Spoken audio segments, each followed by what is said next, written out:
Pemirsa, Iriadi terdakwa kasus korupsi dana hibah Bawaslu Prabu Muli tahun 2017-2018 dikabarkan meninggal dunia di Rumah Sakit AR Bunda. David Rosehan Karutan kelas 2B Prabu Muli melalui saluran telepon menyampaikan jika terdakwa diduga terkena serangan jantung. Kabar meninggalnya Iriadi, terdakwa kasus korupsi dana hibah Bawaslu Prabu Muli, dibenarkan oleh Kepala Rutan kelas 2B Kota Prabu Muli, David Rosehan. Menurutnya terdakwa sebelumnya memang sering sakit-sakitan dan pernah beberapa kali dibawa ke Rumah Sakit AR Bunda di Jalan Angkatan 45, Kelurahan Gunung Ibul Barat. Terkait sakit yang dideritanya, Karutan belum bisa memastikan karena wewenang dokter rutan. Namun David Rosehan menyebut diduga kuat Iriadi yang tengah dalam proses hukum tersebut meninggal akibat serangan jantung.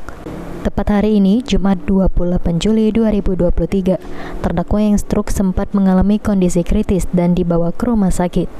Iriadi dinyatakan meninggal dunia pukul 11.30 waktu Indonesia Barat dan langsung dibawa ke rumah duka oleh pihak keluarga. Mungkin faktor usia juga karena memang komplikasi. Cuma komplikasinya kan ada yang informasi jantung, tapi lah komplikasi mana-mana. Cuma yang jelas kalau masalah penyakit kan ke dokter langsung ke jadi namun diduga memang jantung, tapi sudah komplikasi sih kabarnya itu kan.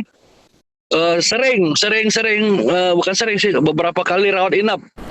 Mantan Sekretariat Bawaslu Provinsi Sumatera Selatan sekaligus Ketua DPC Partai Demokrat Kabupaten Solok, Sumatera Barat ini ditetapkan tersangka kasus korupsi dana hibah Bawaslu Prabu Muli pada 9 Februari 2023 oleh Kejari Prabu Muli. Iriadi akhirnya menjalani penahanan di Rutan kelas 2B Prabu Muli dan rencananya minggu depan dilakukan agenda pembacaan vonis terhadap beliau.